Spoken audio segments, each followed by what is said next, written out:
Mbola faly miarabana amin'ny anaran'i Jesosy ny tenako androany dia fifaliako indray nitafoana aminao à travers an'ity vidéo kely ity.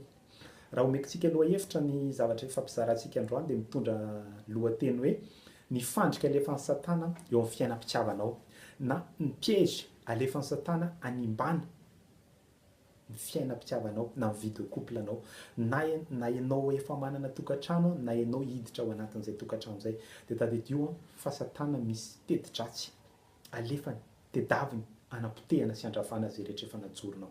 Raha mety ianao dia hiary hivavaka fotsika alohan'ny hidirantsika ao anatin'ny fampizarana. Raha io mbola mankasitraka anao amin'ny anaran'i Jesosy ary mbola afaka manompo anao à travers an'ity partage kely ity. Ianao Andriamanitra naokana marina ny teny rehetrarehetra izay ho zaraina satria izaho tsy manana hery na fahefana hatateraka an'izany eo amin'ny fiainan'ny tsirairay avy fa mamafy no asainao ataoko Jesosy dia ianao ny amboly, ianao ny ampaniry ary ianao ny ampamokatra ny teny any anatin'ny fonony tsirairay avy. Ianao Andriamanitra no nilaza fa mandefa ny teny ambana sitrana. Amin'ny mampiara-miasa antsika sy ianao Andriamanitra dia mangataka aminao ny teny rehetrarehetra aoko fanasitranana ho an'ny couple rehetrarehetra izay mihaino. Ho irestaurer ny couple rehetrarehetra ianao Andriamanitra ary hanangana fiainam-pitiavana marina sy matotra ary mandresy eo aminao. Amin'ny anaranao Jesosy ny anakinako izany vavaka izany dia sokafo ny fonony tsirairay avy handray izay rehetra alefanao ho fitahinao azy. Dia misaotra indrindra raha io. Amen. Hoy aminao teo hoe mifandrika Satana andravana amin'ny vie de couple anao. Te sitositona amin'ny fisainanao fotsiny aloha eto am-piandohana hoe hainao ve fa problema be ho an'ny Satana ny fanambadiana? Hainao ve fa farak'izay tsy tiany Satana mahita couple tena mifankatia miaraka mahomby tsara mandresy tsara ao amin'ny fanjakan'Andriamanitra? Mba fantatrao ve fa mipetika foana Satana andravana zay rehetrarehetra atsanganao? Eny, famarinana zany. Hitanao problema Satana dia izao, tsy zaka mihitsy ny olona anankiray sy ny couple anankiray surtout anangan-javatra. Tsy tiany ny fitahinanao, tsy tiany ianao ambininy, tsy tiany ianao tahiny, tsy tiany ianao miadana, tsy tiany ianao sambatra, tsy tiany Satana mandrakizay zany. Dia izao tsy tiany koa ny couple anao anangan-javatra, surtout anangan-javatra ho an'ny fanjakan'Andriamanitra. Dia ny zavatra ataony handefa fandrika be dia be izy mba hahatonga ny couple anao ho rava, hahatonga ny zavatra rehetrarehetra créenao ho potika. Hoy izy ny tenin'Andriamanitra hoe fa Satana hozy izy, ny mpangalatra hozy izy tsy avy, ny devoly tsy avy, raha tsy hamono sy handringana ary handrava. Hitanao izy tsy handringandringana fatany any amin'izay tsisy zavatra horinganina.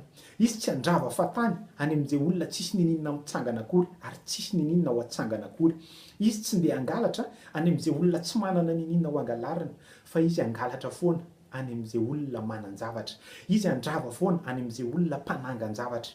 Dia mila takatra ao izay famarinan'izay androany fa anakana zavatra be dia be tsy ho tonga eo amin'ny fiainanao ny fatakaranao fa misy plan'ny Satana andravana izay planin'Andriamanitra rehetrarehetra eo amin'ny fiainanao, manomboka eo amin'ny vie de couple anao zany. Dia izay mihitsy ndeha hidirantsika ao anatin'ity partage androany ity. Hitanao amin'ny fotoana anankiray ianao miaraka amina olona anankiray, mety olona tiatiany fisaitsainanao na tiatiany fonao fotsiny dia tsy mampaninona ny Satana ianao na miaraka amin'iny. Na ioviny 50% ianao tsy problema Satana zany. Fa izao amin'ny fotoana ianao mahita na amin'ny fotoana hoentin'Andriamanitra eo amin'izay le hevanao dia dikan'izay probleman'ny Satana ny fananganana anao, probleman'ny Satana ny fisandratanao, probleman'ny Satana io couple anao io satria maninona à travers ny heva, à partir ny heva, ao anatin'ny heva misy an'ilay potentialité ilainao ho amin'ny fisandratana, ho amin'ny voninahitra, ho amin'ny fandresena, ho amin'ny fahombiazana, ho amin'ny fitahiana ao anatin'ny heva ny apetran'izy satria tadidio fa le zavatra nongotana tao aminao napetraka ao anatin'le hevanao, tsy napetraka ao anatin'ny vehivavy rehetrarehetra fa napetraka ao anatin'le hevanao, zany hoe napetraka ao anatina olona anankiray programen'Andriamanitra ho an'ny fiainanao. Ingan'izay le fahabanganao aminao feno ao anatin'le vehivavy anankiray zay natao anao, tsy ao anatin'ny vehivavy rehetrarehetra zay metimety amin'ny fonao fa ao anatin'ny vehivavy anankiray zay mety amin'Andriamanitra ho anao. Azonao zay? Rehefa azonao aloha zay dia izao tadidio ny tantara. Raha mamaky ianao Genesis toko faharoa manomboka eo amin'ny 1:5-10 ka hatramin'ny 5:20 dia izao napetrak'Andriamanitra tao ampovoan'ny say Edena i Adamo. Dia hoe nalefan'Andriamanitra tao izy mba hiasa sy hitandrina ny sa. tena marina dia zao a partir amin'ny fotoana amin'izay a hitan'Andriamanitra fa miasa i Adamo dia fantatra Andriamanitra hoe tsaratsara kokoa raha olona roa miara-miasa. Dia hitanao hoy izy hoe ary hitako izy fa tsy tsara lehilahy raha irery ka andeha anamboatra vehivavy sahaza aho izy. Zany hoe nanamboarana mpanampy sahazy Adamo, tsy hoe nanamboarana olona fotsiny fa mpanampy sahaza amin'ny asa. Zany hoe le fisiany Eva eo amin'ny Adamo dia natao hampahomby sy hampamokatra sy hampatotosa kokoa le asa izay nakinina tamin'ny Adamo. Zany hoe famatotra tanteraka amin'ilay vehivavy sahaza, ilay mpanampy sahaza ny fahombiazan'ny asa. Ka zany hoe a partir amin'ny fotoana tonga teo amin'izay Eva dia misy asa be dia be amin'izay takian'Andriamanitra satria misy fahombiazana be dia be ao ambadik'izay zavatra izay, misy programa be dia be ao ambadik'izay zavatra izay efa homanin'Andriamanitra vokatry ny asa izay ataon'ny Adamo plus ny Eva. Azonao zay? Zao nefa famarinana anankiray. Tadidio fefa namboarin'Andriamanitra daholo ny zavatra rehetrarehetra vao namboariny Adamo. Zany hoe efa nisy ny trondro, efa nisy ny éléphant, efa nisy ny girafe, efa nisy ny baleine, efa nisy ny tigre, efa nisy ny voankazo, efa nisy ny paoma, efa nisy ny poire, efa nisy ny zavatra rehetrarehetra. Ary ny tompo ary miteny fa mivolamena tamin'izany tany izany izy ny tsara indrindra. Tiako tenenanao dia zao efa nisy fahatsarana be dia be vitan'Andriamanitra vao namboariny Adamo. Ary tamin'ny Adamo tonga teo dia zao ny teny Andriamanitra hoe miasa mitandrina ny sa. Tiako tenena aminao dia zao petraka tranquille teo Adamo, tsisy nanelingelina anazy mihitsy fa nilamina tsara teo izy nandritra ny fotoana rehetra miainany. A partir amin'ny fotoana amin'izay tsy tsara lehilahy raha irery fa anamboarako vehivavy sahaza azy izy. Tonga amin'izay fotoana natongavany Eva teo amin'ny Adamo, nanomboka teo amin'izay ny programan'ny Satana andravana. Zany hoe tamin'ny fotoana mbola Adamo irery tsisy ninino, tsy problema ho an'ny Satana ilay izy. Fa tamin'ny Adamo nanomboka nahita ny Eva amin'izay, nanomboka niaraka tamin'ny Eva amin'izay, nanomboka mikambana tamin'ny Eva amin'izay vao nanomboka problema ho an'ny Satana ny fisian'izy roa. Tiako tenenina aminao zany dia zao amin'ny fotoana tonga eo aminao ilay Evanao dia tadidio fa problema ho an'ny Satana ny fisianareo roa mitambatra. Ka zao a partir an'iny fotoana iny dia hitady tetika be dia be Satana andravana nareo roa. Satria amin'ny fotoana nareo roa mikambana dia hisy fahombiazana, hisy fitahiana, hisy fandresena, misy zavatra tsy takatry ny saina iseho à travers ny couple anareo. Fa amin'ny fotoana nareo misaraka dia hisy programan'Andriamanitra koa misaraka miaraka amin'ny fisarahanareo. Donc mila miambina tsara ianao amin'ny couple anao, mila miambina tsara ianao amin'ny fiainam-pitiavanao, mila miambina tsara ianao mba tsy ho ravan'ny Satana. Andefa olona be dia be Satana anapotehana anareo, andefa situation be dia be Satana andravana anareo, andefa zavatra be dia be Satana fa ny tanjony ny andravana ny couple anao. Ny zavatra anankiray tiako zaraina aminao dia zao, ahoana moa ny fomba mitetika Satana animbana ny vie de couple anao? Voalohany indrindra dia zao, rehefa te handrava ny vie de couple anao Satana dia ny tetika voalohany ataony dia zao distance elanelana. Elanelana tiako tenenina aminao dia zao, mety io elanelana amin'ny toerana, mety io elanelana amin'ny fomba fisainana, amin'ny fomba fijery, mety io elanelana isan-karazany be dia be izay mety eritreretinao elanelana rehetrarehetra na distance rehetrarehetra.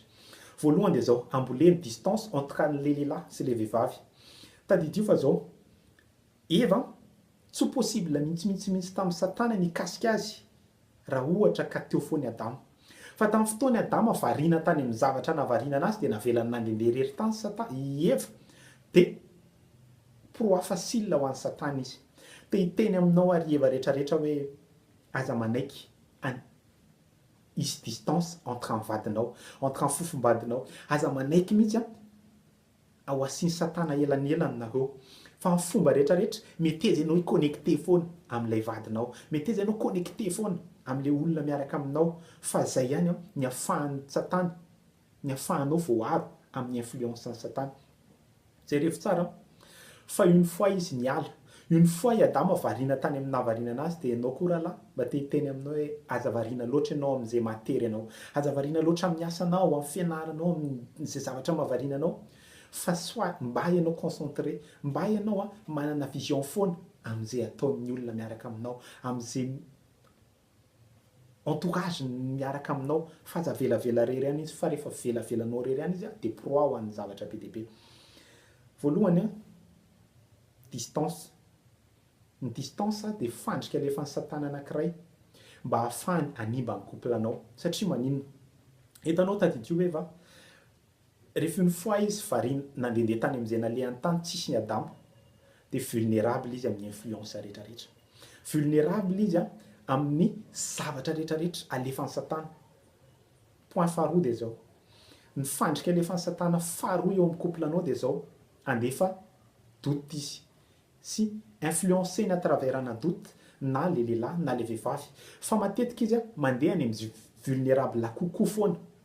Mandeha izy any amin'ny vehivavy raha vehivavy vulnérable kokoa, mandeha izy any amin'ny le lehilahy raha le lehilahy vulnérable kokoa. Fa teto dia eva no fidiny.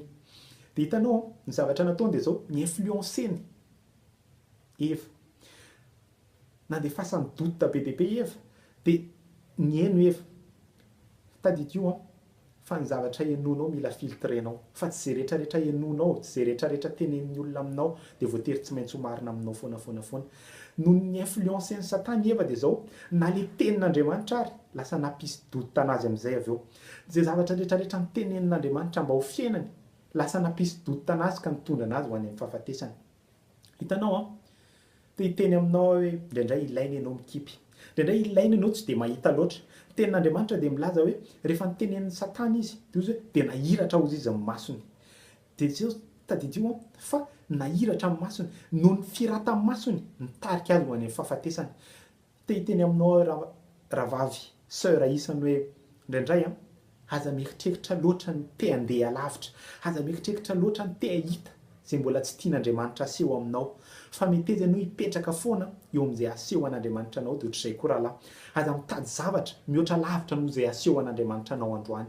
Fa izay aseho an'Andriamanitra anao androany dia izay aloha ny sahaza aminao, izay aloha mety aminao, izay aloha ny zakanao. Ny fitiavany eva te hafantatra, te hahita mihoatra lavitra noho izay nasaina hitany dia nahita fahafatesana izy. Au lieu de fiainana ny hitany dia nanomboka nahita fahafatesana izy. Izy tsy conscient fa ny réalité rehetrarehetra nitondra anazy hijery fahafatesana. Dia ny zavatra rehetrarehetra nefa avy eo nitondra anazy hi-influencer an'ilay lehilahy ho any amin'ny fahafatesana ihany koa. Ny influence izay mahazo ny couple anao mahazo anao raha sœur dia hi-influencer an'ny rahalahy koa dia hahatonga fampitehana soit entre anareo soit anareo miaraka.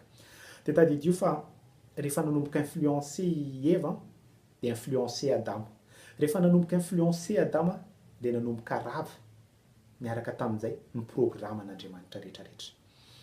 Dia hiteny aminao androany hoe mila ianao concentré koa amin'izay rehetra omen'Andriamanitra anao. Dia hitodika aminao indray rahalahy androany hoe sois concentré. Mety izy ianao concentré amin'izay omen'Andriamanitra anao fotsiny, izay omen'Andriamanitra anao ihany. Problema dia hitanao raha ohatry Adamo sy Eva concentré fotsiny tamin'izay nomen'Andriamanitra anazy ary afa-po tamin'izay nomen'Andriamanitra anazy dia nisy zavatra be deaibe faharavana be deaibe tsy niseho mihitsy. Fa ny problema dia zao concentré loatra, distrait loatra tamin'ny zavatra hafa izy dia variana tsy tafa-fixe intsony tamin'ilay objectif napetrak'Andriamanitra, tamin'ilay tanjona izay napetrak'Andriamanitra. Tsy afa-po izy tamin'izay ananany dia nitady foana an'izay tsy ananany. Matetika rehefa manomboka variana any amin'izay misy azy any tsika sy ianao distrait, influencé dia manomboka mametraka doute aloha satana. Averiko aminao créer mametraka manisy distance izy aloha. Influencé ny ianao avy eo. Rehefa avy influencé ny ianao dia déconcentré tanteraka ianao, hiala amin'ny vision anao, hiala amin'ny objectif anao, hiala amin'izay efa anao. Tiako tenena aminao dia zao aza variana ianao amin'ny zavatra hafa fa mifandrika alefan'ny satana aminao fahatelo dia zao sintominy ianao hijery, hahita fahatsarana hafa vetivety, fahatsarana mandalo provisoire no le efa fahatsarana anananao. À travers ny fahatsarana efa nomen'Andriamanitra anao dia ahita fahatsarana hafa ianao hisintoman'ny satana anao. Satana tadidio mena rana izy ary mena rana farak'izay fetso izy ny tenin'Andriamanitra Genesis 3:1. fetsindrindra ozy izy menarana ary menarana tsy andeha mahitsy rehefa mipotika anao fa miolakolana izy zany hoe asiany distance ianao influenceny ianao dia sy tomony any amin'ny fahatsarana vetivety hafa ianao atonga anao anadino ny fahatsarana efa nananao dia manomboka omeny olona tsara ianao olona mahafinaritra ianao zay le teneny teo misokatra ozy izy amin'ny masony ary rehefa nisokatra amin'ny masony dia nahita ohatry ny fahatsarana vetivety izy fa fahatsarana nitondra fahafatesany tiako tenena aminao dia zao eo amin'ny fiainanao rahalahy eo amin'ny fiainanao ranambavy be dia be ny tsara be dia be ny afinaritra anao foana fa tsy zay rehetra mahafinaritra anao any amin'ny zavatra hafa no mahafinaritra anao eo amin'ny fiainany ary tsy zay rehetra mahafinaritra anao matataitra amin'ny masonao no mahafinaritra programme n'Andriamanitra efa omeny anao te hiteny aminao androany hoe concentre toi amin'izay rehetra efa omen'Andriamanitra anao fa zay omen'Andriamanitra anao androany dia tsara zany satria Andriamanitra rehefa nanao an'le anao dia hita fa tsara zany ka aza manaiky influencen'ny satana ianao amin'izay fahatsarana hafa aza manaiky sokafan'ny satana amin'ny masonao ahita fahatsarana hafa mihoatra lavitra noho fahatsarana nomen'Andriamanitra anao dia androany mino fa anangana anao napafantatra anao programan'ny satana vitsivitsy zay zavatra afaka nizaraiko taminao zay dia manomboka omailo ianao eo amin'ny vie de couple anao manomboka sari-piaro ianao eo amin'izay anananao manomboka concentré ho focaliser tanteraka amin'izay amen'ny tompo anao ianao fa tsy hijery ny fahatsarana gauche à droite zay fahatsarana vetivety satria tadidio fa satana isitona anao foana amin'ny zavatra mody tsara vetivety fa fahafatesana any eo ambadika any amin'ny fotoana ianao déconcentré amin'izay anananao dia concentré amin'ny zavatra hafa be deaibe ianao dia manomboka andrava tsikelikely zay efa nananao andrava tsikelikely zay programan'Andriamanitra efa nomeny ianao dia ianao variana amin'ny zavatra hafa fa ny programan'Andriamanitra sy ny couple anao manomboka mirava tsikelikely ary ny fois tena rava tanteraka izy dia ho rava daholo koa le déconcentré anao kely be dia be vao tonga saina ianao fefa potika amin'ny fiainanao androany aoko panneau de signalisation ngeda be eo amin'ny fiainanao sy eo amin'ny fiainam-pitiavanao sy eo amin'ny vie de couple anao ty message kely androany ty ka na olona efa manambady ianao na olona mbola tsy manambady ianao dia te hiteny aminao hoe concentre toi amin'izay fahatsarana efa nomen'ny tompo anao na lehilahy ianao na vehivavy concentre toi amin'izay fahatsarana efa nomen'ny tompo anao ary aza vela izy distance entre anareo fa tsy lasibatry satana ianao raha ohatra ka avelanao misy distance entre anao sy le mpiaro anao dia matoky fa nisy zavatra kely mba afaka mitahina amin'ny vie de couple anao dia hiarivavakantsika raha io mankasitraka indrindra satria Andriamanitra midévoiler fandriky satana ianao mba hahatonga anay tsy ho voafitaka intsony androany Jesosy dia mitsotra ano fa na mifandrika na mpihaza dia tsisy akasika ny tsirairay avy zay miaino n'ity irestaurer tanteraka amin'ny vie de couple any ianao ary hanangana fiainam-pitiavana tena tsara loatra mba hisehoan'ny voninahitra ao amen